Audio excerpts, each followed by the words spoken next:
Hi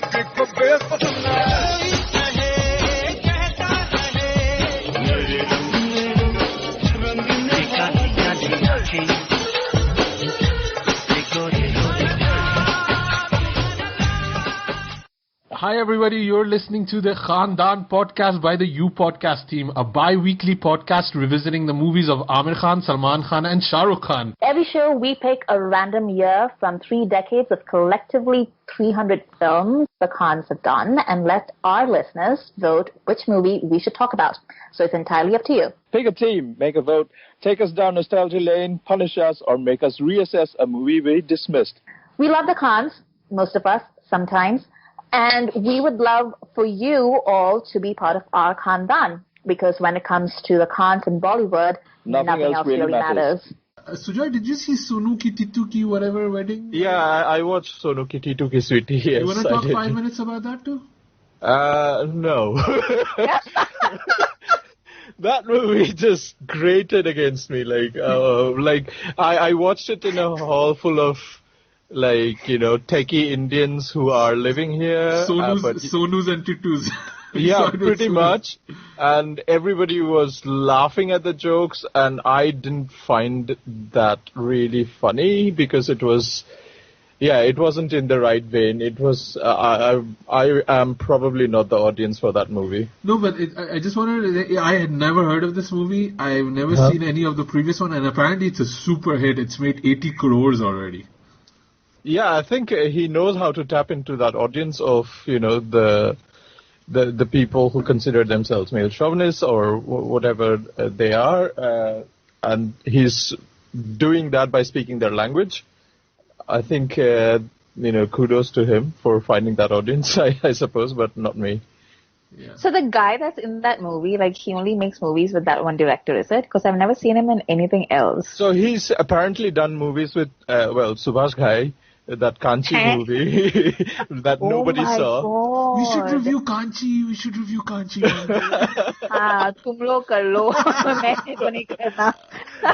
And he's also done a movie with Tanuja Chandra, which I don't know which movie she did, but yeah. Tanuja Chandra still makes movies. Yeah, exactly. So I saw a brief interview of Karthik, the main guy from Sonu ki Titu ki Sweety, whatever. And with Rajiv Masand, and that's where I got to know that, he's done other movies apart from Love Ranjan movies, So it came out and then people were just like, what do you think of Karthik? They were asking each other, I think they were asking Sad, that whole group of Bollywood stans, and they were all discussing it, and they were like, what do you think of, who's Aryan? Is there a guy called Aryan also in it? No, Karthik Aryan is his name. Oh, what? I thought there were 2 people. We're clearly the most well-researched Bollywood podcast out here. It's like Bappi and Lairi. Jatin and Lalit, Bappi and Lairi. I like Lairi, but Bappi I don't know about. Look, you asked me about the Khans and everything, I can tell you, but ye kaun hai, I don't know. But anyway, they were all talking about what do you think about him? Is he the next superstar and everything? What? And I'm like, ye kaun hai?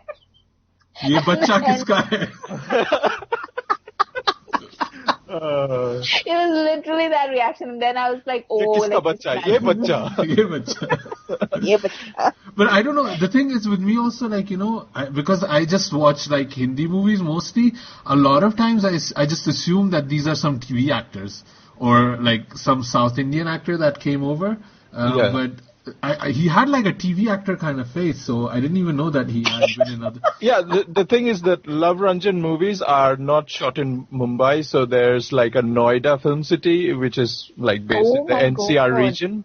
So that's where his base is, and that's where he finds his, bunch of actors from MTV Rodeo auditions or something, But so Sujoy, you're saying it's misogynistic? What is that? Because I don't know anything about this movie. The thing is basically what the core message of Pyar Ka Panchnama 2 and Sonu ki Titu is basically women are bad. We haven't found a good woman anytime, but our moms and sisters are good. but the women we try to date are all bad. Even though, like, in Pyar Ka Panchnama and Pyar Ka Panchnama 2, he goes to show that these women do bad things to these men's lives. But here, the woman is just said to be chalu, and she doesn't do anything chalu. And she's just, rejected for the sake of saying that she's the villain of the piece, but there is nothing to justify calling her that.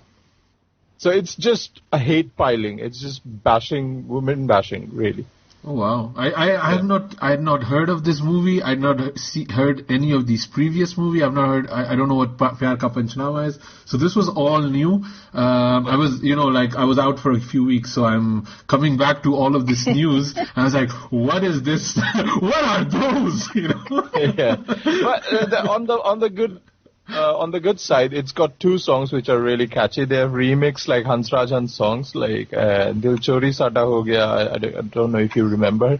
That was a great song back in the day, and they've remixed it, which is still catchy. Okay. Yeah. So worth seeing if you're a male rights activist. Right? All lives matter. if you absolutely believe that all lives matter, then you should watch Sonu Titu. Good. Okay. Yeah. So yeah, I'm kind of just playing catch up after a few weeks out. I had so much important other things to do.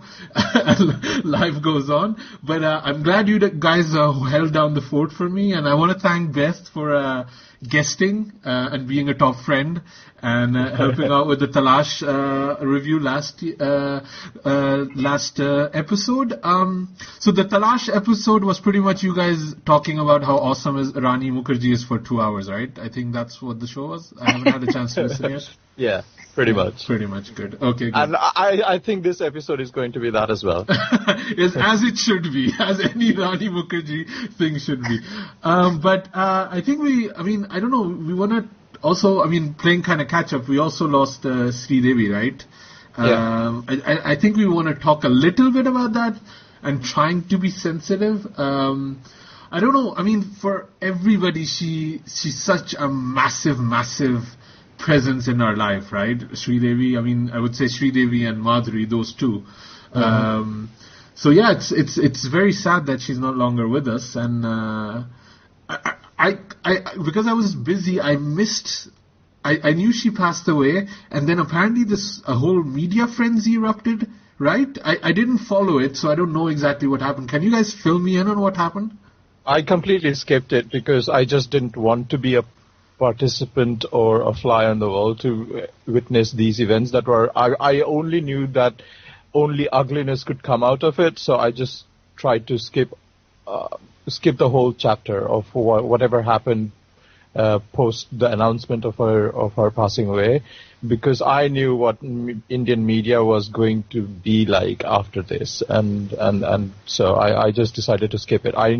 I got some fragments of it from here and there because it just seeps into your Twitter timeline somehow, but I'm mostly unaware. I saw it mostly on the Twitter timeline as well, because I stayed away from Facebook and I stayed away from TV news, obviously. Yeah. Because I don't think I've seen Indian news in like 10 years, and I don't miss it at all, and I don't want to see it again.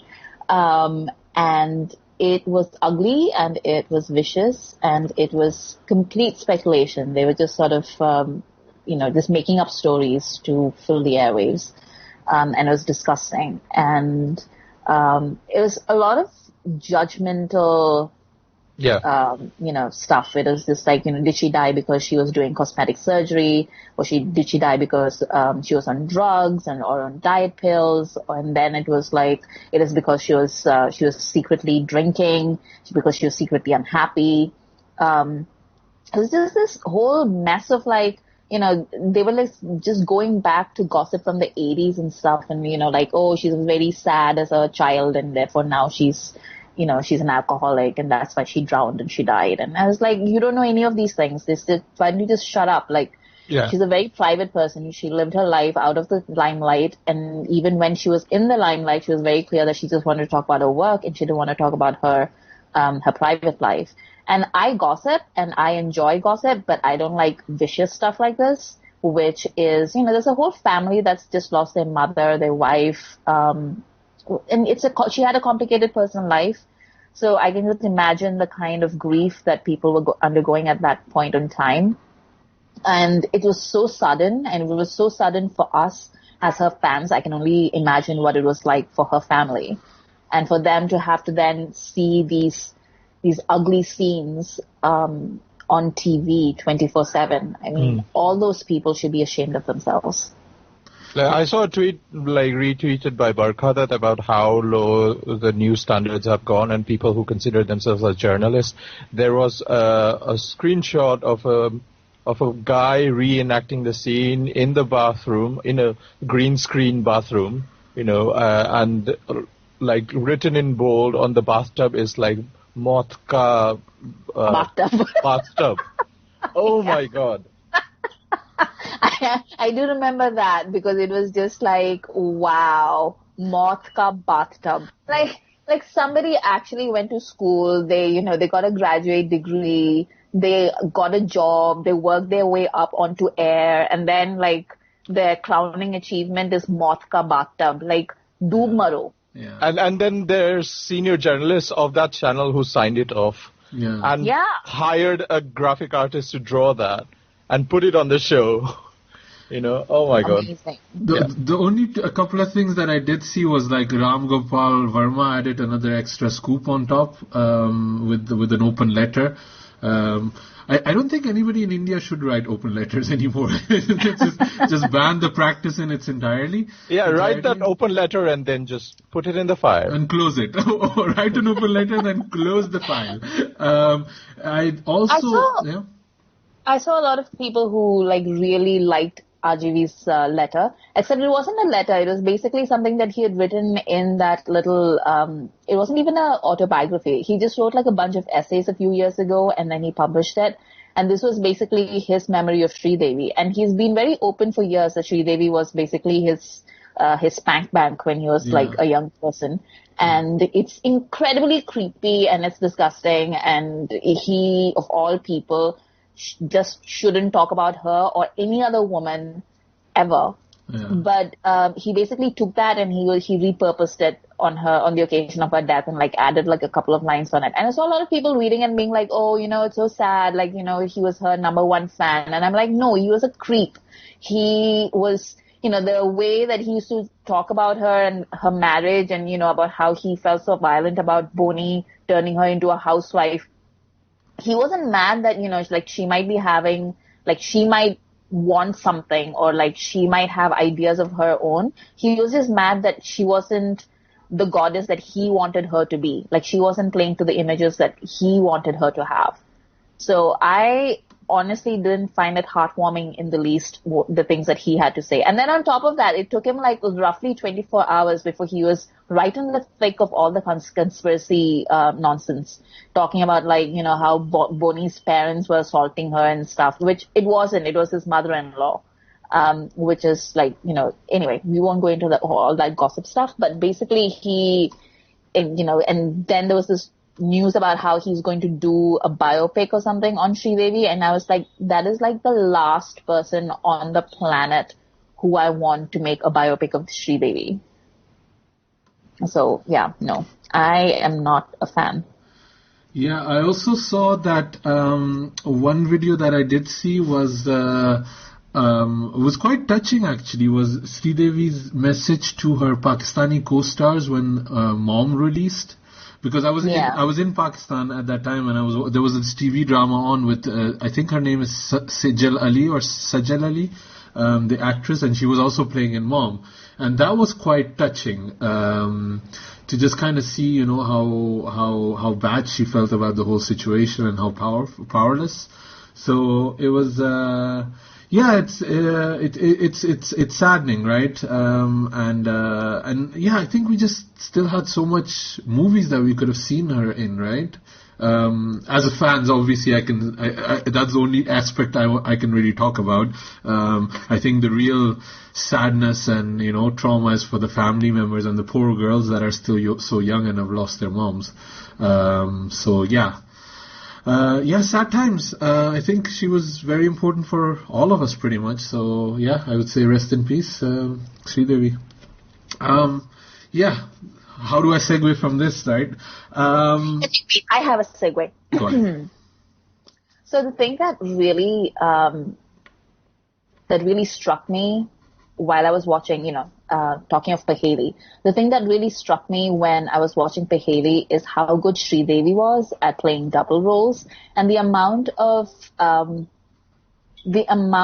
demarcation that she was able to establish between the two roles that she would play in one movie. Because with Paheli, as we will talk further, I can actually see Shahrukh struggle a bit with that in this film. Yeah. I don't necessarily agree, but I think we can get into that a bit later.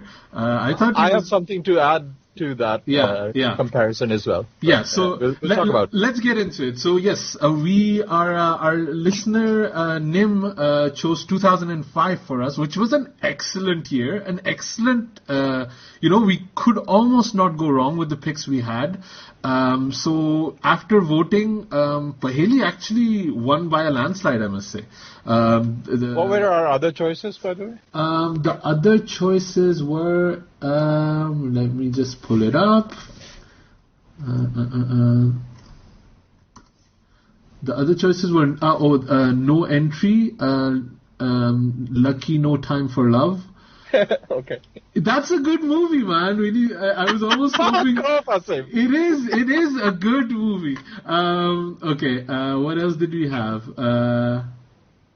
But did you know that Paheli was not nominated for a Filmfare Award, but No Entry was? Makes total sense. So, Maine Pyar Kyun Kiya and Mangal Pandey.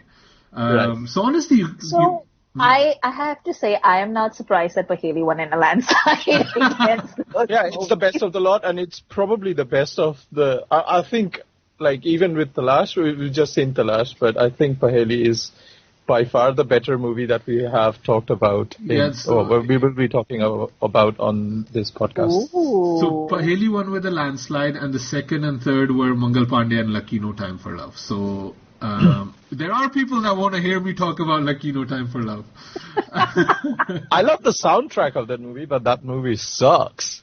Okay, if we ever pull it back in, we can talk about it a little bit more. Yeah. So we are talking about Paheli this episode, but let's get our random year selector for what we would be voting for next episode. Maybe you can do that now, right? Yeah, sure.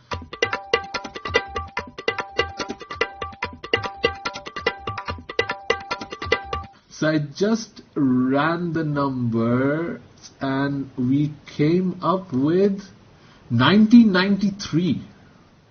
So what do we have then? Yeah, so I'm just kind of checking what we have here. We have Bazigar, we have Dar. It's a good year again. We have Bazigar, King Uncle, Hum Hai Rahi Pyar Ke. Hum Hai Rahi Pyar Ke, the movie I absolutely wanted to revisit when we started the podcast. And for Sallu, we have Dil Tera Aashik. Is that his only release? There's also Maya Mem Saab. Yeah, I've never seen that one actually. There is some controversy about when exactly Maya Mem Saab released. Yeah. Oh, is there? Yeah, because there's something like you find it in multiple years on IMDb. Huh. Yeah, I've never seen it, and I think we should let the audience decide if they do want us to talk about Maya Mem Saab, because if we could. God. You've seen it? Yes, but also like Maya Mem Saab, he's not the lead star in it. I think he has like an extended supporting role. So I don't know if it actually works as a Khandaan movie. Okay, that's okay. So actually, we have for Salman Khan. Chandramukhi. Exactly. that would be a good tie-in with a Sridevi episode. So that's there, and then Jagruti, the movie that made me motivate to start working out. Chal Naujawan Aage Chal is still my gym track list. So It is, man. You push out a few more deadlifts with that song. So yeah, so we have I mean, if we discount Maya Minsab, should we discount King Uncle then too, right? I mean, yeah. Should Yeah. we? I'm definitely not watching King Uncle. Okay, Yeah. then we're definitely I can't run the risk. then we're definitely letting the audience vote for it. So it's Yeah. King Uncle, Maya Memsab, Bazigar Dar, Hum Hera Hi Pyar Ke, Dil Tera Ashik, Jagruti, and Chandramukhi. That's a lot of choices. So yeah, we'll let people decide. You have two weeks to vote. No, 1.5 weeks to vote, and then in 2 weeks' time we'll be back with a new recording. We might have some shifts in hosts because some are traveling and life goes on, but we will definitely be back with a new episode. So the year we picked is 1993. So let's get back to 2005. And so the pick was Paheli, directed by Amol Palekar. This was the second production of Red Chillies, Shahrukh Khan's banner with Gauri Khan. After Main Hoon Na, it was the Oscar entry for India, but it didn't get nominated, and it was also the second biggest overseas box office collection of Hindi cinema that year. But still, the movie did get the tag of kind of only a semi-average or below average hit. It's not seen like this runaway box office, mammoth, or, that dominated, conversation or stuff like that. So it's, I think that was one of my first questions when I posed this on Twitter, and I want to ask you guys too. Is it an underrated classic, or is it, did it get what it deserved, or, would it now fare better if it got released now? Was it just ahead of its time? What do you think, Amrita? So I do think it was slightly ahead of its time, but I do not think that it's an underrated classic. I think the story itself has some issues. It's a very slight story. Shall I just tell you what it is? Yes, please. Okay, to recap, this young woman, Rani Mukherjee, gets married to this man, Shahrukh Khan, who is the son of this business family in Rajasthan. And they're all very ethnic people, so it's set in one of those, a time long ago, like unspecified. So they're all like in full Rajasthani costume, and they speak a local dialect and whatnot. And the first day at her in-laws, she finds out that her husband is being sent away for 5 years. And she's obviously not happy about it, but he's like, well, I need to go make money, and this is what we do, so bye. And then he just leaves.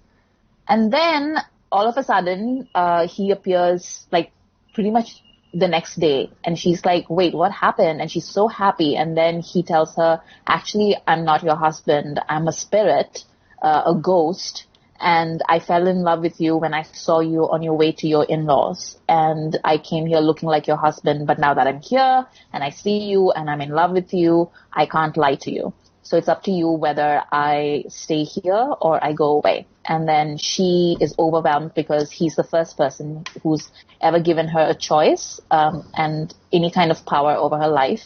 And so she chooses to live with him as if he were her husband.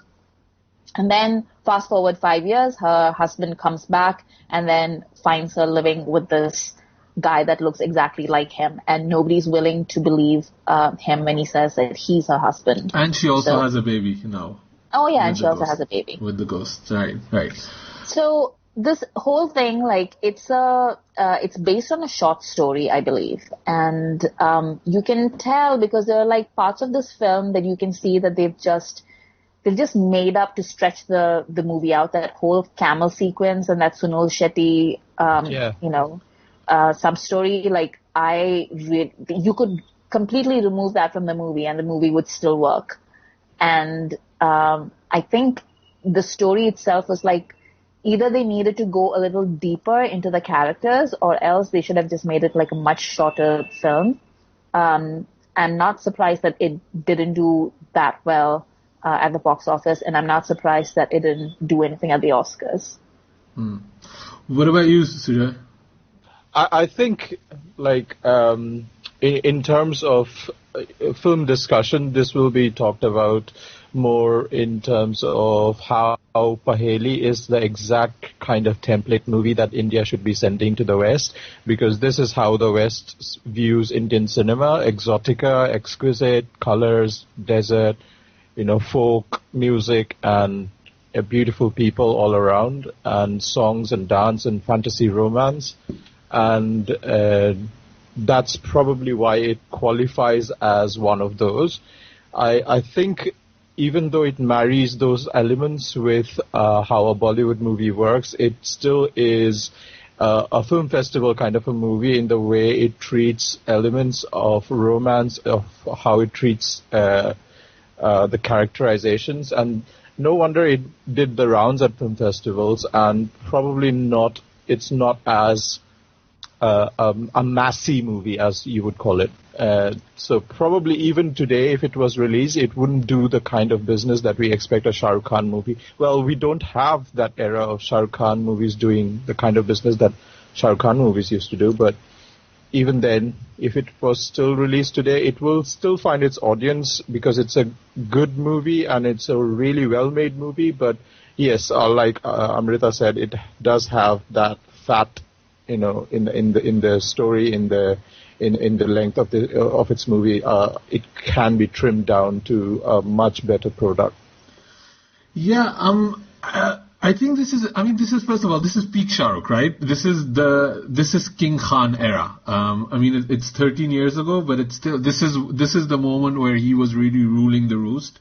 And I was just going through 2005 and what other movies came out that year, and I have to say it was a good year for everybody. It was an excellent year. It was a really good year. It was a good year for Abhishek Bachchan. It was a good year for Imran Hashmi. It was even a good year for John Abraham. It was a good year overall.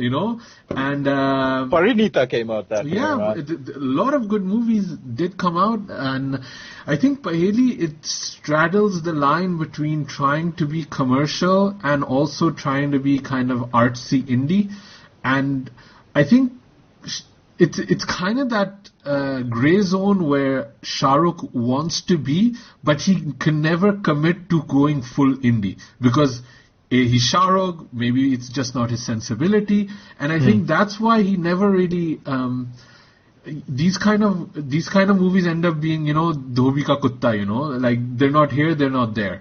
And I think it's a bit unfortunate. I don't know if it's just his star power or, the kind of movies he likes himself, but there's definitely songs that cut the flow, and they're beautifully shot, wonderfully choreographed. This whole movie is shot by Ravi K. Chandran, and everybody looks beautiful in it. The costume design is amazing, but they're just not necessary. And also, I must say, they're not great songs either, No. No, I really like it. No, I like it, but they're fine, but they're not, they're not commercial kind of big hits, and that's why you're putting songs in it, right? Because you're going after commercial appeal of it. The first few songs are good, but the song that they have in the quarry, Lagare, what's it called? Lagare Jal or something like that. Okay. It's in the second half, just after the camel race. And it's just not necessary. The first few songs are great, though. But again, am I going to be listening to them? Or did I listen to them back in 2005? No, I didn't. I did love the movie, though. And it's also... So that's what, in 2005, like, Ashik Bhai and Banaya Aapne came out, and Bunty Bubbly came out. So those soundtracks were much better. Yeah, they were. That's what I mean. And I know M.M. Kareem is like he's like a big name down south, but unfortunately I don't think he's been able to do what A.R. Rahman did, in Bollywood at least. In terms of music. So I also like that this was kind of a tie-in with last week's International Women's Day. Because it does very much feel like a woman's story told by men with really good intentions, and it was kind of this push and pull that I had during the whole movie, that there's a lot of well-meaning men in this movie, telling the story about women with a lot of good intentions. But the other thing is also an Amitabh cameo. Remember when that used to be a special thing? Yeah. Yeah. Like- The thing that I'd forgotten about, like, all these little cameos that people had done. Like, I'd forgotten Sunil Shetty was in this. Yeah, me too. And then I remember, and then I saw his face and that weird haircut, and I was just like, oh my God. He just stepped out of Das and they put a mustache on him. It was the same haircut he had in Das, remember? Yeah. Oh my God. And then Juhi was lovely, and Juhi. that little scene between her and Shahrukh, and I was just like, no, my baby. I know, right? I was like, hi Allah, Juhi Chawla at 18.40 seconds, 18 minutes and 14 seconds. I screamed it, I didn't know. And then she says, Devarji, and I was like,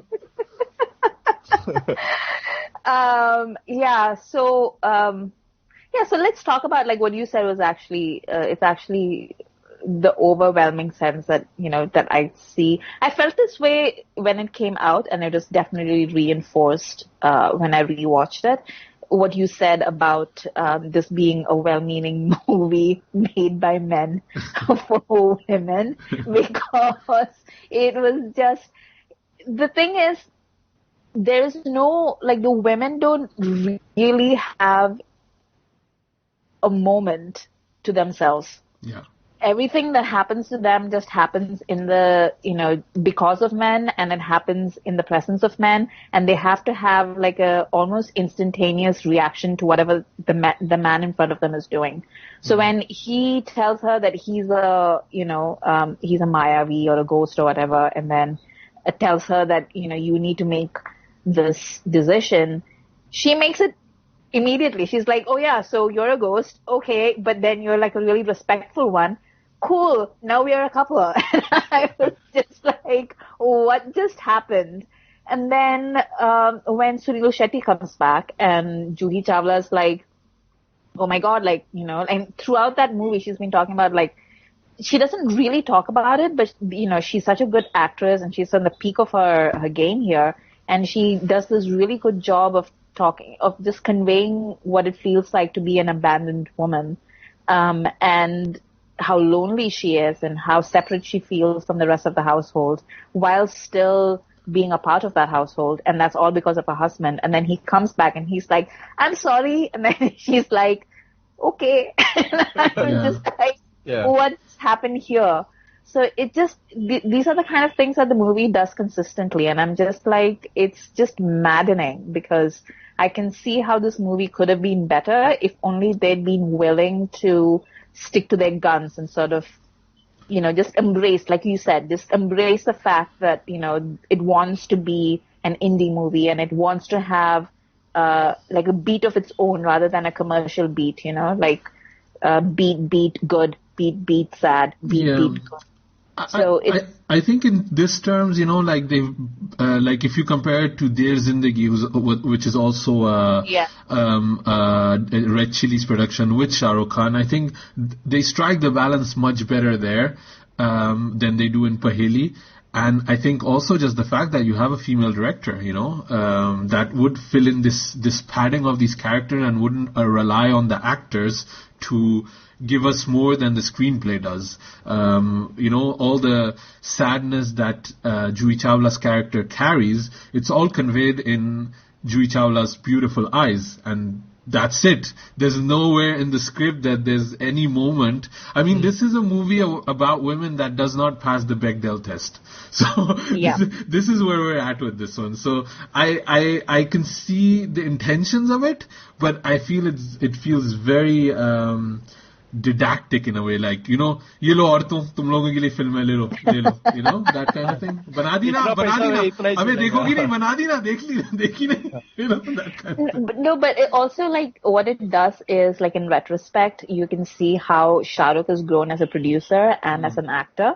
Because you can see, like, in Dear Zindagi, like you said, he's grown to a point where he can trust the director to actually do what the director thinks is right. Because I'm very sure that if Amol Palekar was left to his devices, he would have made a very different movie. I am 100% sure that Shahrukh, the producer, was behind the more puzzling and less evolved choices of that film. Yeah, I think there's even a Amol Palekar interview on Reddit about that there was some back and forth between him and Shahrukh. But I honestly don't know Amol Palekar as a director. Have you seen more of his work? He's more kind of in the arty field. I heard about Daira back in the day, but I never saw it.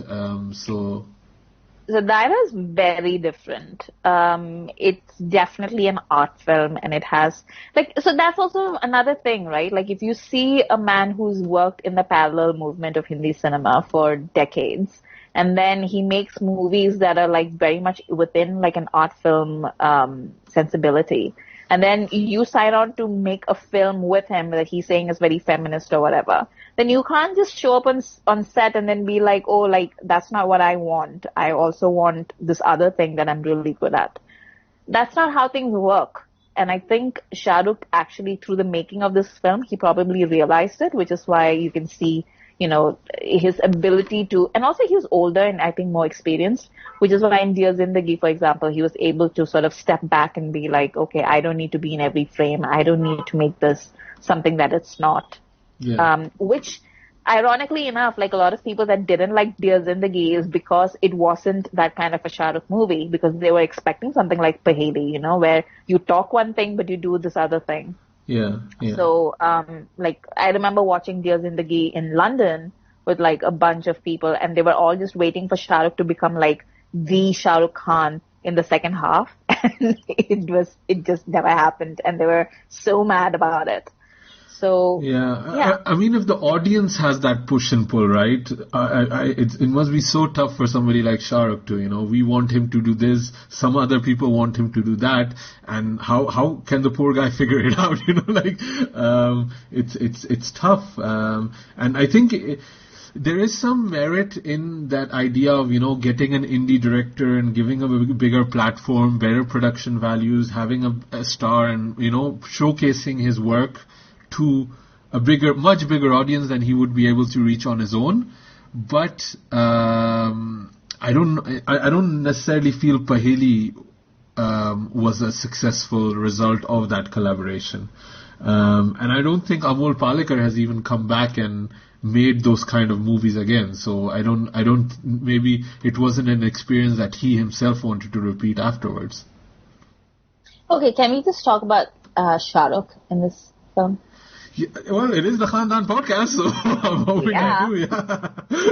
I mean, I feel bad for Amol Palekar. Sorry, Amol Palekar, and, it didn't work out for him. But let's talk about Shahrukh.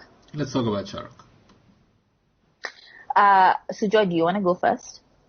Okay, I'll begin with something and then you guys can take over, okay? So the intro character, the real son, what's his name? Kishan. So the intro scene is obviously not of a Bollywood movie star. He is sat on the back seat of this cart, and you just see a glimpse of him, and then he's like confusingly counting something. And this is probably going to be one of those dialogues that we will be repeating and making it a meme. So he says, "Phoola, Phala, Gulab Jala," and he's counting that continuously until his Suhagra. Yeah. So that's the kind of reduction of his character that we see until he sort of re-emerges in the second half of the movie. And I think Shahrukh plays it really well. And I think the distinction, what we were talking about, the contrast between the two characters that he portrays in this is, I think he needs to play them a bit more similar, because one of them is trying to ape the another because he's a spirit. I mean, I think they set the stage really well to what this first Kishan is, right? He's kind of a mother's boy or a father's boy in this context. I mean, the only thing he does, the first thing he says after counting is, telling Rani's character to give him the ring, which and then the next scene is the berries, where he's saying, only Gawar eat berries. So you instantly, as an audience member, you understand that this is not a good guy and we should hate him, And then as soon as the other ghost appears, he is like so Shahrukh, the Shahrukh that can, romance the pants out of a tree, right? He's so passionately in love with Lachi's character. You kind of instantly understand the difference between these two. And I really feel that Shahrukh also brings that in his portrayal, the way his body language is, the way he moves, the way he talks. I really could differentiate these two characters. And then what I also liked is that how they brought back a little bit of sympathy for Kishan at the end of the movie. That although you understand that he's not a bad guy, he's just a weak person maybe, and you do feel certain sympathy for him. But again, I just felt bad that this back and forth of sympathy was happening on the Shahrukh character when the movie is not making me feel those things about Juhi's or Rani's character. So it was kind of a tough balance that I couldn't strike really while I was watching this movie. But I did feel that in terms of performance of Shahrukh, that that pendulum of sympathy was swinging back and forth, and that's already something more than a lot of movies can give us. So that's something that I really appreciated in his performance. Yeah, patriarchy is the villain. But Amrita, you don't agree, right? You feel you couldn't really distinguish between these two characters, you were saying. No, I could distinguish between them, but I felt like the way that I could distinguish between them was because Shahrukh really, at that point in his career, he really struggles playing champu characters. Yeah. Because Shahrukh, like if you see Shahrukh at his most natural, like if you see him in something like Dear Zindagi, we'll just keep Dear Zindagi as our benchmark for this film. He has like this natural grace and swagger to him, right? Yeah. The way he wears his clothes, the way he walks, his walk especially, he walks in he has a very particular walk, it's a very manly kind of walk. It's, like, fuck you, like, try and lay a hand on this kind of a walk. It's almost like peacockish, I feel. Yeah, like he struts, yeah, he struts, he does that. And then when I think like in the beginning of his of his career, like when he was doing Duplicate and then in this movie, when he's asked to play a dorky character, he just goes overboard. Yeah. He's like, he's a dork. This must be what a dork is like. I totally agree with you. His comedic sensibilities are way too broad. And they've always been. They've always been from Ravan to Duplicate to anything he's done. It's always like that. So by the time he makes like Rab Ne Bana Di Jodi, he sort of calms down a little bit. So even though Suri's like a dork, he's not as broad a character.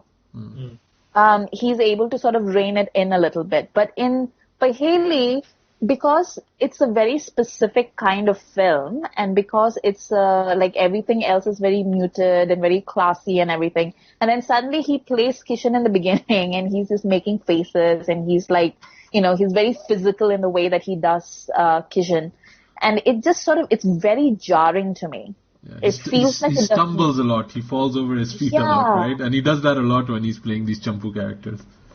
And it doesn't belong in that film, and I just feel like it was, it's not a very polished performance. And then when he plays the Bhoot, he becomes Shahrukh, like the Shahrukh that we know and the Shahrukh that everybody finds sexy and like, Had Maa Ka Beta, Dulhan Ka Raja or whatever. But, that's very easy. And then later on, like in the second half of the film, when the two Kishans are face to face, you can again see it, like the Champu character is like throwing up his arms and he's like jumping all over the place, and then Shahrukh is all being like, I'm Shahrukh, like I'm gonna fold my hands and like stand here. Yeah, he was Kal Ho Na Ho Shahrukh holding that diary. That's what he was. And to me, that's basically, I kind of see that as a failure, because I think there's a way of having done Kishan in a more like a less caricaturish kind of way, especially because Kishan has that arc within the movie. You know, he doesn't just disappear and then come back.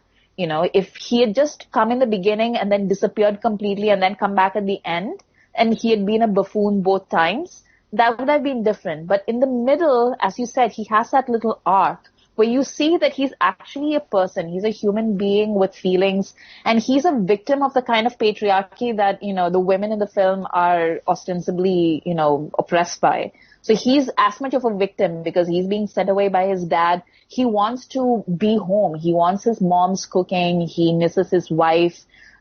He misses his family, but he can't be there because he needs to be here making money for his dad. And he can't disobey his dad. It takes him like 4.5 years to basically come up with the courage to go home without having his father's permission. Yeah. So that's a proper character arc. So you can't have that and then have him also be like this caricature that sort of bookends this film. So that's my problem. But I think what you're raising is a general problem with this movie, not just Shah Rukh's performance, but just generally. Like, why is there a Rajpal Yadav comedy track in it? Like, you know, there's no need for it. If you are going after that indie sensibility, you want to send this to the Oscars, why do you send a movie with Rajpal Yadav in it? It makes no sense, you know. Why are two horses called Ram Lakhan? Why are they saying Bhag Arjun Bhag? You know, why is this reference in there? So it's weird where, you know, they're breaking the fourth wall with these kind of comedy tracks in it when they've put in so much effort to make this kind of a time capsule, you know, set it in the past, and also play it with the conventions of a Desi Hindi ghost story, which is very different from a Chinese ghost story or a Western ghost story. There is a sort of playfulness embedded in our stories, you know, and even in the short story. But I don't think they kind of really, because, you know, even how different are the ghost rules in a Hollywood movie compared to the ghost rules in this movie, right? Yeah. Like how, you know, like, I mean, if you start thinking about it, it's crazy. Yeah, let's not go to this. No, we can't because it just boggles the brain. But because it's a Desi ghost story, we take it on board and we kind of, because it plays in that world, we say, okay, it's fine, right? But then when it breaks the narrative with having Rajpal Yadav in it and Ram Lakhan jokes and Bhag Arjun Bhag and Champu Shahrukh, that's where kind of that, you know, it starts pushing against what the movie wants to be. And I think that's where the failures and the cracks of the movie start showing, unfortunately. But it's all fine because when Rani says "Bhuto ko gudguti nahi hoti," I'm all fine. I believe in this world. I'm completely okay with it. Yeah. So that's when I put the note Rani, instead of writing something about Rani, I just put hearts. Like, these are my actual notes. I mean, can I just say this is a terribly sexy movie? Like. Like, so that was actually like the one thing, like, I made a note of it. I was like, this is one of those few Bollywood movies where you really notice the artificiality of actors not kissing on screen. Yeah. Because they're so physical, and also Shah Rukh and Rani have like extremely good chemistry and they're very comfortable with each other on screen. Yeah. And we talked about this last time in Talash when Beth was here, and she was like, nobody would believe Shah Rukh and Rani would never have sex and were estranged as a couple because they're just like too good together. And you can see that. No. Like, so there was this whole thing where Shah Rukh was considered for Talash. Oh, right. Okay. And they went with Amir instead, and Beth was like, that makes more sense because Shah Rukh and Rani, they're just combustible. And you can see that in this film. Like, they're like really good together, and, you know, they're clearly having sex all over the place. They had do it on the terrace. In the rain. And they get called out on it by that uncle, like Kamar Chachu or whatever. Yeah. And you know, like, it's a very it's a very physical movie in that sense. Yeah. And it's funny because I was thinking about, if we break down the three heroines in Shah Rukh's career, right? So you have Deepika, Kajol and Rani. These are the three main ones, I would say. Am I missing any? Juhi, yeah. Madhuri, really? yeah. Which? No, I wouldn't. Dil To Pagal Hai and Anjam. Dil To, yeah. Yeah, okay. Dil To Pagal Hai was, and Devdas. Don't forget Devdas. Oh, Yeah. dear. Sorry. Okay. Blasphemy. So thinking mainly of these three, I think these three still are way ahead of the other ones. Deepika is kind of, midlife crisis Shah Rukh. Kajol is with, is Buddy Shah Rukh, the chemistry, the Jodi of all time. And then Rani is basically like a sex like his sex buddy. Like they have such chemistry and they pretty much bang in every movie, I think. Yeah. Like Chalte, yeah. Yeah, they just have like sizzling sexual chemistry together. Even though when he sees her face in the movie, he starts thinking of coconuts, which maybe is also kind of some sort of sexual innuendo that I didn't catch really. But it was. I just felt it was like, it was really sizzling. I think that was and especially the ghost rain sex on the roof part. It almost reminded me of Ahsoka for a moment, which was also a very terribly sexy movie. It also kind of reminded me of Shape of Water in a way, because both are fantasy romance movies, and doing it with the other life form or whatever. I've not seen it yet, so I don't know what you're talking about. Okay. And it was also pre six-pack Shah Rukh, right? Which was also, I'd forgotten how flat of a body he had before he started working out. Is he that hairless? Is he really that hairless? Yes, he is. He's always talked about like how hard he finds it to like grow anything on his body, like including a beard. Like he's like, and that's why he has that unfortunate mustache on his face. Because I remember when this movie came out and people were asking him like, oh, why do you have that horrible mustache? And he was like, well, because I tried to grow a mustache, but it just wouldn't grow in the time that I had before I started shooting the movie. Yeah, it was perfectly groomed. It was impressively groomed, that mustache, I must say. So it had to be fake. But he grows a beard now. Now he gets there, right? Now he does. Beard Shah Rukh is sexy, right? Yeah. But I just want to say, like, like this is pre six-pack Shah Rukh, and I actually prefer this. Like he looks like bangable. Like six-pack Shah Rukh basically looks like he needs a meal. Yeah. Like janam ka bhuka basically. But this Shah Rukh looks like he's khata pita ghar ka, like Shah Rukh. I like it. Yeah. Go ahead. Sorry. Speaking of grooming, like, what do you think of the headgears? Like, everybody else in the movie is wearing normal, human-sized headgears, like turbans or pagdis or whatever. But Shah Rukh and Amitabh Bachchan are given these extra triple XL sized, twice the normal headgears. Why do you think that? Is it like an indication of their star power? So I love the costumes that the women are given, but the men, I really hate everything that they're wearing. I don't like the clothes. I don't like.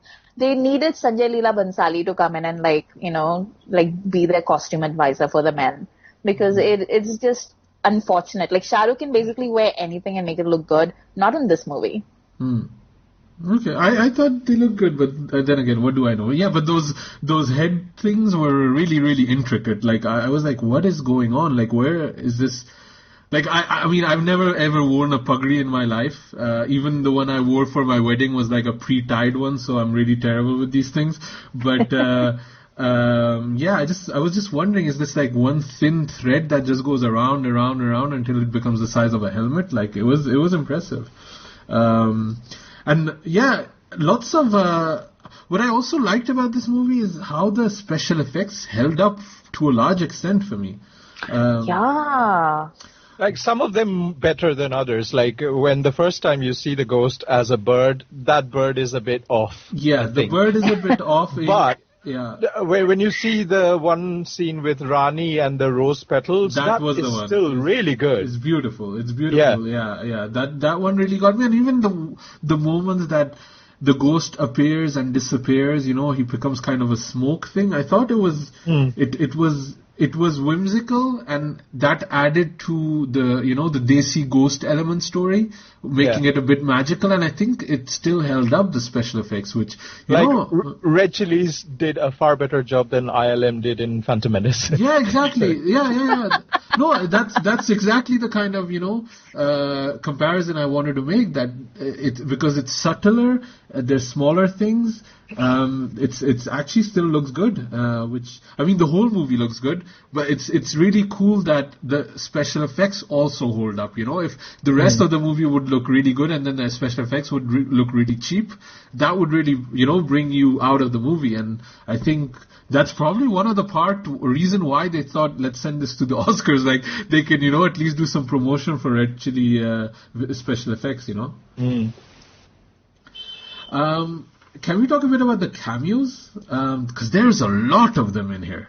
Yeah. So Sunil Shetty, Amitabh, we've talked about, and I want to talk about Amitabh a bit later on because I can keep talking about Amitabh. But AK fucking Hingle, man! I know. AK fucking Hingle! Like, where did he come up? Like, that with artificial teeth. That is like one of those timestamps when like AK Hingle is in there, you're like, fuck, how old is this movie? Like, Like all the Biradari and Thakur people, they were all from like 1980s Bollywood. Like I was just looking at all of them and I was like, oh my god, it's that guy and that other guy and that guy. It was lovely. Yeah, who is that villainous kind of Thakur? They're kind of their nemesis in the Tamil race. I don't know the name of the actors, but they've done stuff. They've been in Shyam Benegal movies and they've been on TV and all that stuff. Yeah, he's good. And then when we have a movie where chillums are being lit left and right, then obviously Nasiruddin Shah will show up. Yeah, so the puppets are Nasiruddin Shah and Ratna Pathak Shah. Yeah. I thought that was really well done. Even that, I think most of those were special effects too, actually. Yeah. So can we just talk like quickly about like the way people just continuously talk about smoking up? Like it's not even like like you have like a problem. It's just like, oh yeah, like are you smoking up today? Like are you out of your mind already? Like are you stoned? Is that what's happening right now? I was a bit surprised by like how I don't know, is this a regional thing? Is this what happened in that time period, or is this just something that Amol Palekar and Shahrukh were obsessed with at that time, so they thought, let's talk about this. So, I don't know, what is this? No, Rajasthan actually has like an opium problem. Like it's an actual problem. Like people, get addicted, and then you'll see like little kids that are already chewing stuff. Like if you go to like some of the more interior they places. Were smoking opium. I thought they were smoking hash or something like that. Because they don't specify. They talk about filling the chillum, but I didn't assume that the little 8-year-old boy will be filling it in with heroin or opium. But is that what's happening in Rajasthan?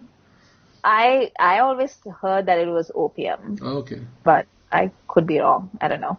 But it's also one of the few Indian states where bhang is legal. So if you want to play Holi or something, then you can just basically... There's actually... The government has places where you can go and like drink bhang if you want. Oh, wow. It's super chill. Now I understand why all these white tourists go to Goa and then to Rajasthan. Makes sense. Very much. Like, it's still very welcome to see a movie where everybody's smoking and there's not a watermark underneath saying cigarette smoking is so injurious to your health. Like, a 2000 movie is more liberal than what we have today. True. Yeah, but they're not smoking a cigarette, boo. So that's like another thing that you can't do today. Like, you can't make Paheli because everybody's smoking stuff. But they're not did we see anybody smoking? Actually, they talk about it, but I don't think we actually see anybody smoke, right? Yeah, that's also a point. Yeah. So, I think that was kind of cool. I really like the puppets. Rajpal Yadav is in here, like 2000 ka Johnny Lever. Yeah, what happened to Rajpal Yadav, man? Like, he came and he went. Like, I think he could have been a contender, right? Like, he had a few good, even solo movies, but he just kind of disappeared, right? I don't know if he had personal issues or health problems or something like that, but I remember he had this really cool run of movies where, especially that movie he had with Meri Biwi, what was that called? Yeah. Yeah, I know the one you're talking about where he marries like this. Meri Patni Aur Wo. Yeah, that was a lovely movie. Again, kind of straddling that commercial and that indie vibe. I thought that was a wonderful movie and probably has more to say about female empowerment than Paheli does, actually. It came out the same year, actually. Yeah. Really? Yeah, Meri Patni and Wo came out in 2005. Yeah. Oh, I thought it came out much later. Wow. Yeah. So yeah, I kind of felt sad that, you know, he was doing what he was doing. I don't know. So Sunil Shetty is doing also a Nothing Burger cameo in this, which I'd forgotten, and I think unless you had told me now, I'd already forgotten it since I saw the movie like yesterday. But yeah, it's completely inconsequential. And Aditi Govitrikar, isn't it? For the first 10 minutes, where she's Rani's best pal. Where do you know her from? I knew her face, but I was like, I only know her from Kabhi To Nazar Milao, the music video.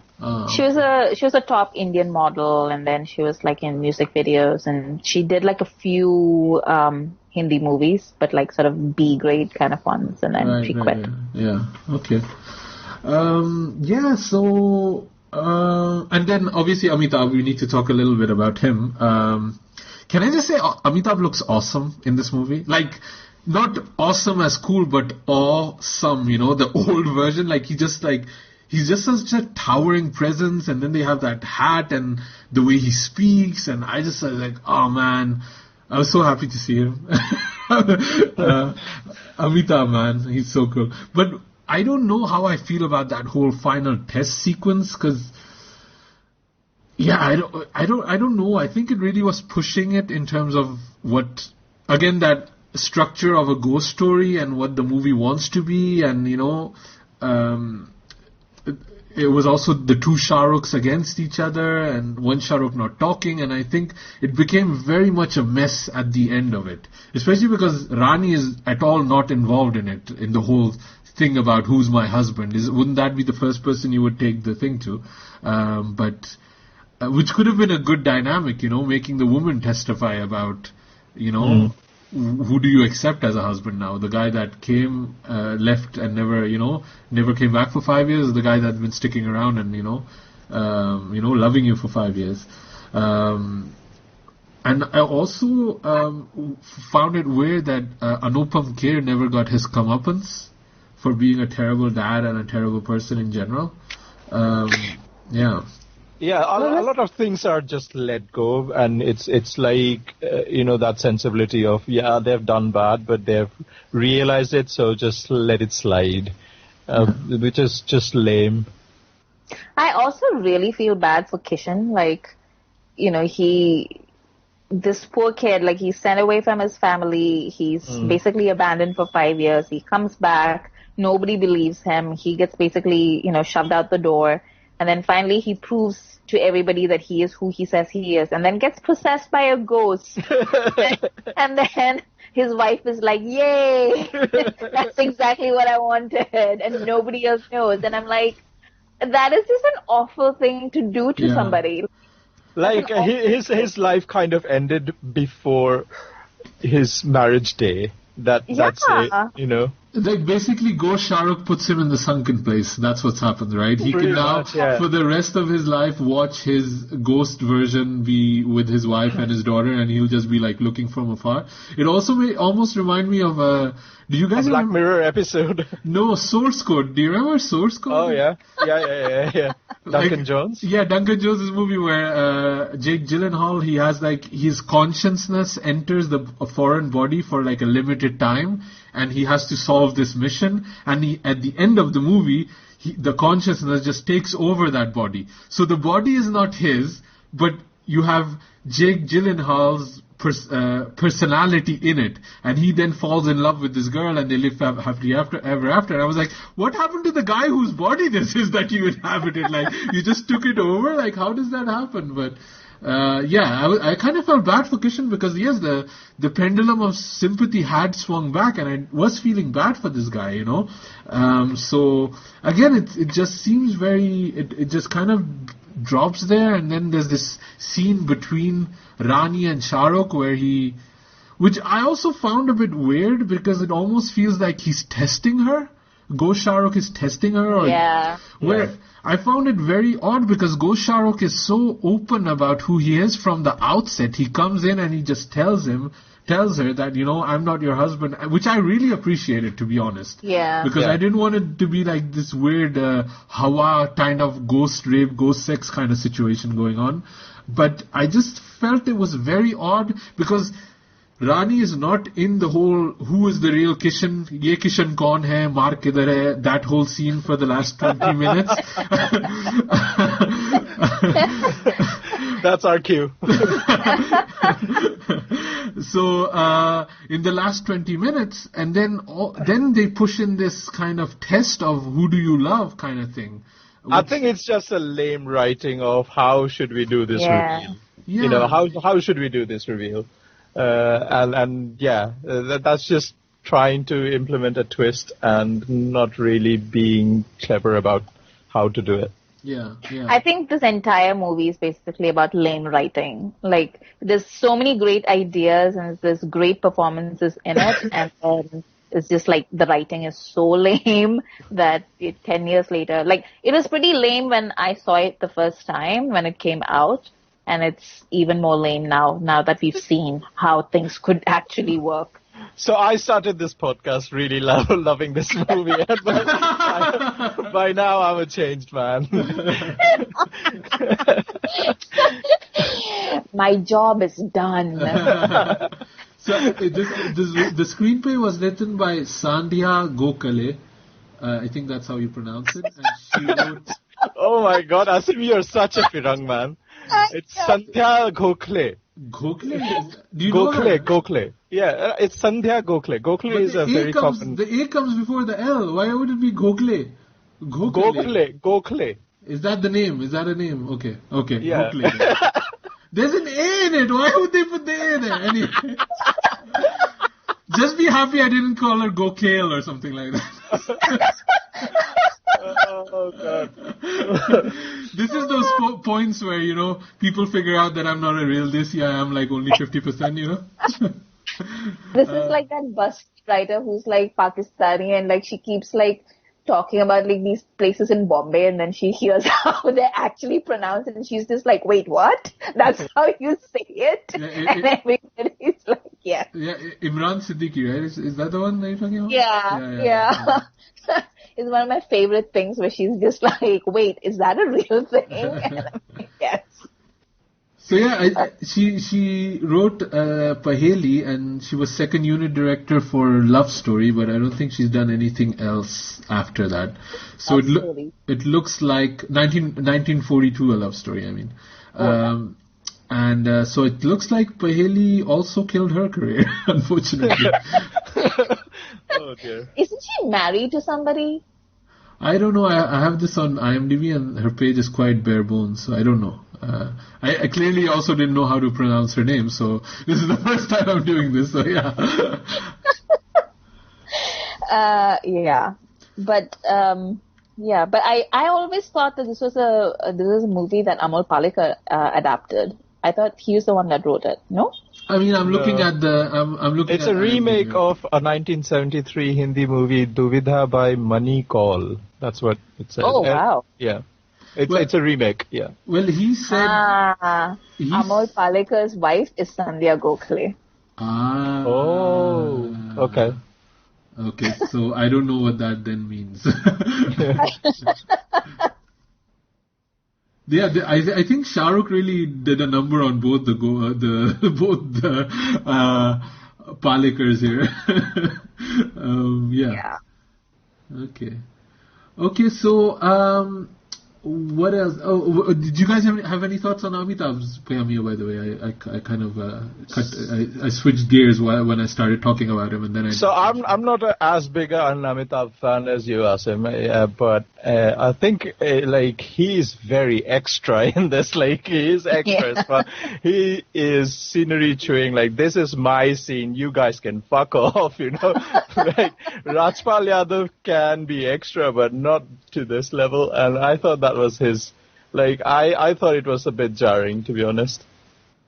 But it also, like, I agree with what Sujoy said, but I also enjoyed it because it was like at that point I was so annoyed by what was happening on screen that I was actually really happy to see Amitabh and like coming there and like being like super Amitabh.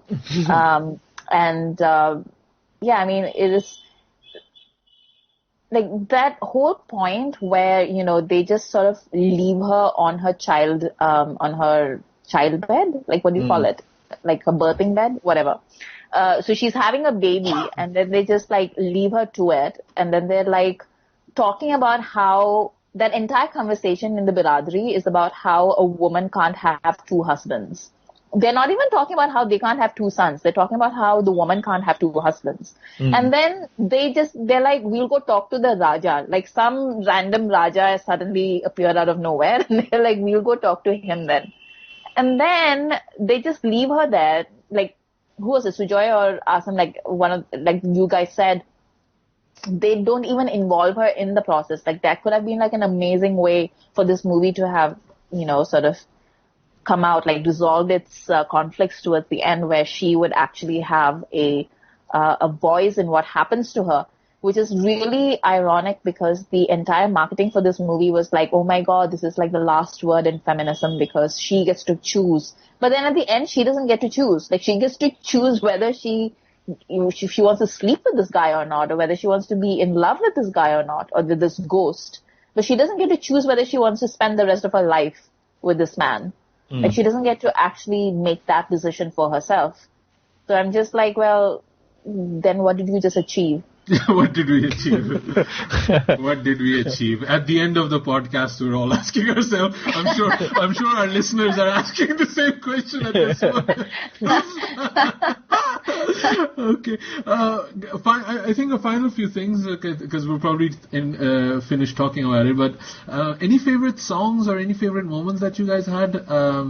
I think the first two songs, the Aadhi Raat Mein one and Kangana Re were really beautiful. Like I really miss like that era of Bollywood choreography when it wasn't about clubs and fast edits and Badshah popping up from somewhere and all that. It's just plain simple choreography and the camera stays still but people move. It's dynamic and static at the same time. It's beautiful. Like just see Rani dancing, you know.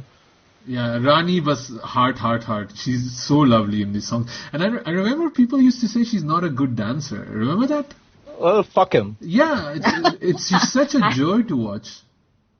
I've never heard anyone say that about Rani because that is not true. Yeah, she's lovely. Oh my god, like Aadhi Raat Mein and the Kangana Re. Oh my god.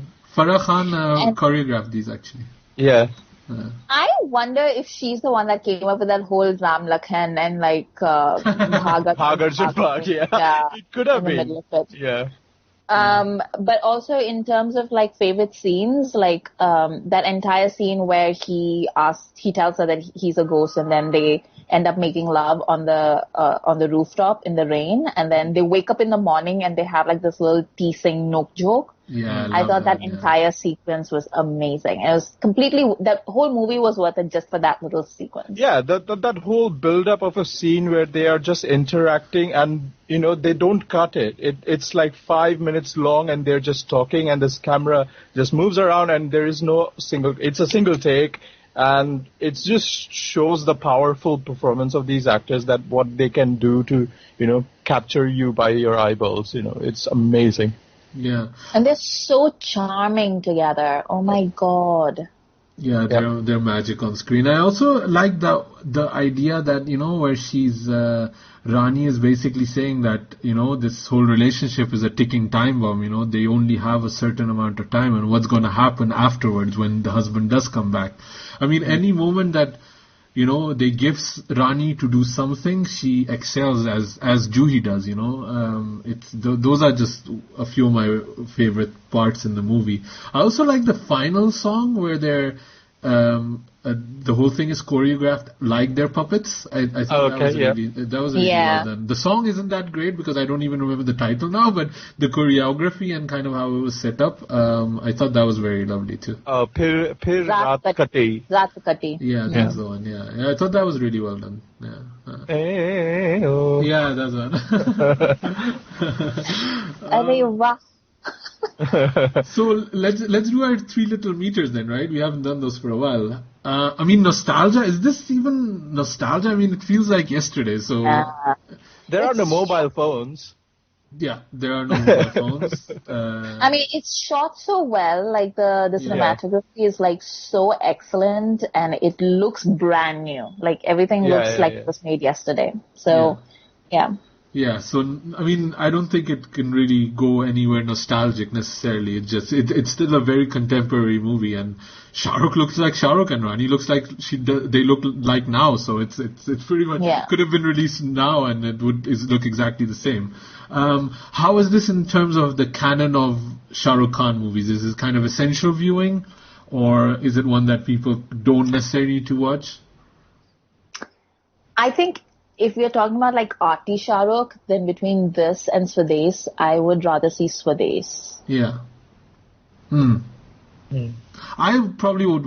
I never connected with Swades, to be honest. It's not a very good movie. It's a very static kind of movie. Yeah. But I feel like if you want to see like a consistent arty Shahrukh, like from that era, then Swades is better than Paheli. Yeah, I think the whole idea, and so many people love Swades, and I think it, like in my parents' generation, you had that song, Chitti Aayi Hai, remember that? I think that's Swades for our generation. Everybody that, is in a foreign country, when they see Swades, is like, I want to go back, I miss my country. But because I've never been, I don't have that feeling. Like, I don't absolutely want to go back to Belgium, like. Belgium jaake dam banayenge. Yeah, Belgium jaake dam banayenge. Bijli. So, Swades, for those reasons, never really connected with me, that one. So I'd probably go with Paheli or, I don't know, is Chuck... I can just imagine now, like Asim sitting in an apartment in Belgium going, Bijli! Plus, I live on the sea, right? In Belgium, I live on the seaside, so I could actually just go build a dam or something like that. Village, I shall bring you electricity. It's like, what the fuck is this brown guy doing on the sea? It's too cold.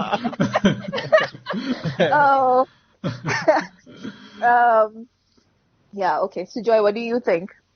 I think it's a fairly good performance by Shahrukh, and it ranks in one of his better ones. And I think all who consider themselves as completists or who want to explore what Shahrukh has done in his filmography should definitely check out Paheli. There are better movies that he's done, like Swades, as we just mentioned, and maybe Dear Zindagi as well, but Paheli isn't bad. It's like some parts of it are troublesome, but definitely check it out. Yeah. I think also if you are a fan of romantic Shahrukh and you like to see him like, burn and scorch the screen with Rani, then definitely. Yes, exactly. Because that's what happens in this film. Yeah. So, I think that's our review thoughts on Paheli. What is this? Episode 6 of Khandaan. So for the next episode, we picked out randomly the year 1993, which gives us Shah Rukh's movies King Uncle, Maya Mem Saab, Bazigar and Dar. Pretty good run. I mean, this is what made Shahrukh. Amir Khan has Hum Hai Rahi Pyar Ke, which I absolutely want to watch, so people can maybe vote on that. Oh, please do that. The more Juhi, we need more Juhi. Yeah, man. I love that movie. I love that movie too. And then Salman had Dil Tera Aashiq, Jagruti, or if you want to make us do a Sridevi kind of thing, Chandramukhi. Which this was Muscle Salman was making his rise here. So guys, which one would you want to see? Just as a curious question, maybe this is a good question to ask. Like Amrita, Hum Hai Rahi Pyar Ke, man. Yeah. Sorry, I know Amrita, because like I have vivid memories of my sister singing Chikni Surat Tu Kaata. Oh dear. Was that your Chikni Surat or? I don't know. I used to love that movie. I haven't seen it since like it came out, so it's like 20 years or something since I last watched it. So I would absolutely be down to watch Hum Hai Rahi Pyar Ke. Which would you absolutely not want to watch? That's the one I also want to know. Any of those Salman Khan movies. Like, I don't want to see Jagruti or Chandramukhi or what is the other one? Dil Tera Aashiq. Yeah, you don't even know which one that is, right? No, I don't even know. I don't know which one Jagruti is either. Like, I could hear the hesitation in your voice. No, Dil Tera Aashiq is with Madhuri. So you have one with Madhuri, one with Charisma, and one with Sridevi. So I've seen Chandramukhi, like when it came out. Like I remember seeing it and I was not charmed. Like I know Beth was incredibly charmed. She was just like, oh my god, it's so much fun. And I was just like, no. That is a good Beth impression. I think if Chandramukhi does get the vote, we need to bring her back. Sujoy, man, which one would you absolutely not want to watch? Yeah, we're not giving love to Bazigar and Dar, man. These were seminal movies in '93, right? Yeah, I suppose so. But I would not like to watch Jagruti probably. I've not seen it or Chandramukhi. Yeah. Yeah. Okay. Good. So those are. I think with Dar and Bazigar, like they're so fundamental to our idea of Shahrukh today that I feel like I've seen those movies like a million times. Like I don't think I've forgotten anything about either one of those movies. Yeah, yeah. So let's see who takes the vote. I think it's going to be an interesting one. Amrita, where can people find you online? You can find me on Twitter at AmritaIQ. Sujoy? I'm on Twitter at 9E3K. Great. And I'm Asim Bernie. You can follow me at Asim Bernie on Twitter, or you can drop us an email. We love emails at youpodcasting@gmail.com. We are changing our feeds and our website. I know it's a bit tough to find us at the moment, but we're going to be back, and what our listeners will probably need to resubscribe to our feeds. So, but yeah, we'll keep an eye on our social media, on our Facebook, and we'll update you there. We'll be back very soon with a new episode. So you've been listening to the Khandaan Podcast, and thanks for listening, everybody.